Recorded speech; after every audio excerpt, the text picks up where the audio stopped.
Hey everyone, Christian Peverelli here. I'm here and I have the pleasure to have Michelle with me.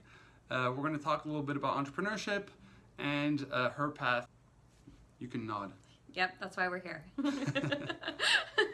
Cool. So why don't we start by you maybe giving me just a quick, or these people at least, a quick overview of what you do with Holisticism. Yeah, so Holisticism is a software solution for holistic wellness practitioners to help them run their end-to-end virtual business.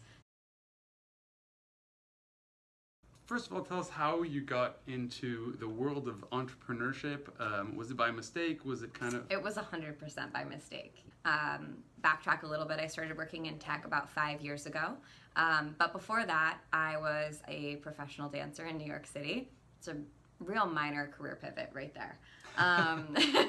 And when I was dancing in New York, I was actually diagnosed with epilepsy, which is a seizure disorder that made me really, really sick. I was put on a prescription drug that I was supposed to take every day for the rest of my life to manage my seizures, and that made me more sick than actually having seizures did. And after 4 years of being on drugs every single day, I was sort of at my wit's end and ended up working with a holistic wellness practitioner, honestly, as a last resort. And after one session with them, I never had another seizure again, and I've been seizure-free since. So it's been 8 years, which is amazing. And that got me obsessed with wellness and trying to understand why wellness wasn't as mainstream as it could be. I kind of became the office wellness person. Everyone would Slack me questions or email me or like catch me in the kitchen and ask me about things like green juices and crystals. And so I figured I'd start a newsletter to answer all those questions in one place, and I called that Holisticism.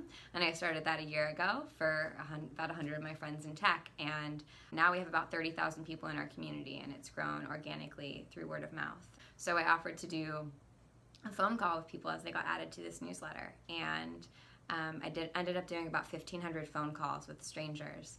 And what I learned was that a lot of people were running into the same problem that I myself had run into 8 years ago. They wanted to be connected to holistic wellness practitioners, but they didn't know how to find credible practitioners. And I realized one of the big problems was with practitioners not being able to run their businesses effectively and efficiently. And so that was how I decided to start building the product with Holisticism. I'd worked in tech, so I figured I could make a little product pretty easily, a booking and scheduling app. So I did. It was horrible, and but it worked enough. And in the first month, we had about 75 practitioners reach out and ask to be put on the platform that I built. And from that data, I saw that 87% of the appointments that were booked on that platform were actually done virtually over Zoom or Skype or FaceTime, and there was a total gap in the market there. So that was kind of how we fell into building Holisticism. Kind of getting a little bit warm in here. Oh yeah, maybe. Oh yeah, let's just. Oh, that's so much better. Thanks. Yeah. Okay. Cool. So let's talk about the next topic now. Okay. Having done a bit of the road yourself, like, what do you think the biggest learnings you had in that were? What I have learned is that no one really knows what they're doing. That was actually like a little bit intimidating to me, because I was hoping that I could walk into someone else's office and be like, help me do this thing, or how do I do this? And everyone was kind of like, I don't know, just go, here's where I would start. Like, I can't really give you an answer. And that was really empowering to me as someone who didn't come from a traditional tech background. I can't code. I'm not a web developer. I have a BFA in dance, so like not normal tech founder. And that actually like really bolstered my spirit that it didn't really matter as long as I could figure it out somehow and prove that what I was doing was working, then I was just as credible as the guy next to me. And so I can like ask questions and look stupid, and that's okay.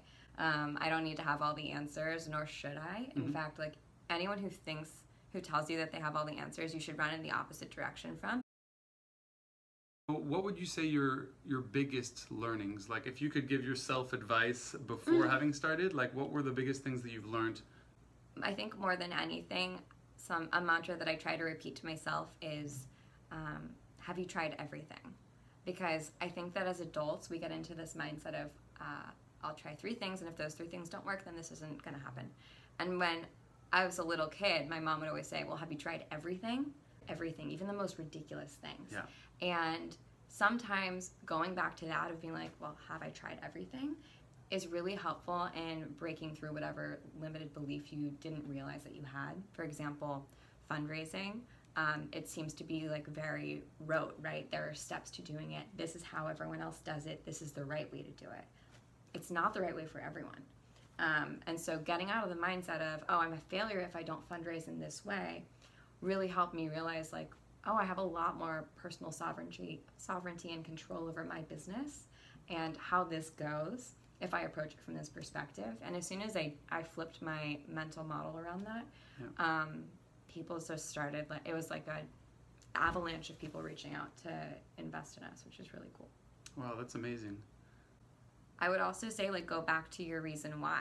Go back to the root of it, whatever it is that drives you every single day and makes you want to get up and change the world. That guiding light, or that North Star, like, that illuminates everything and helps you make every single decision. And then also just trying to make the next best decision. Not 5 steps ahead, not thinking, a year in advance, but like, what do I need to do today in order to progress 1%? What can I do? Yeah. And that sometimes can get you out of like the spiral, the downward spiral of like, I'm not doing anything and this isn't going to go anywhere. Yeah.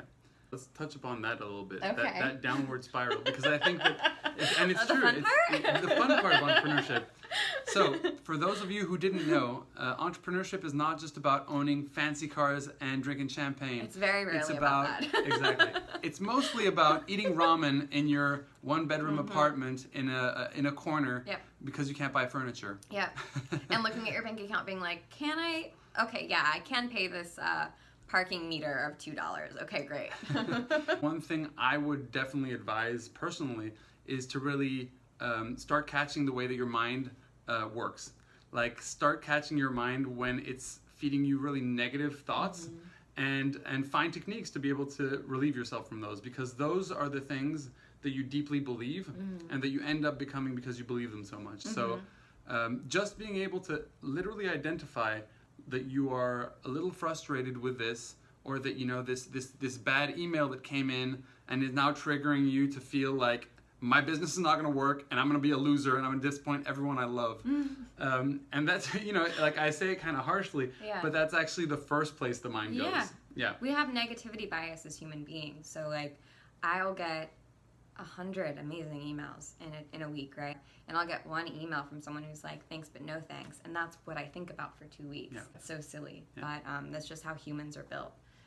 And you need, I think, a really strong support system. Maybe it's not in your team that you're working with, because as a leader, it's your responsibility, I think, to sort of like protect your team from your like up and down mental state. But maybe it's a trusted partner, a friend, or a mentor who can like get your mind right and remind you, yeah, look at all the great things that you did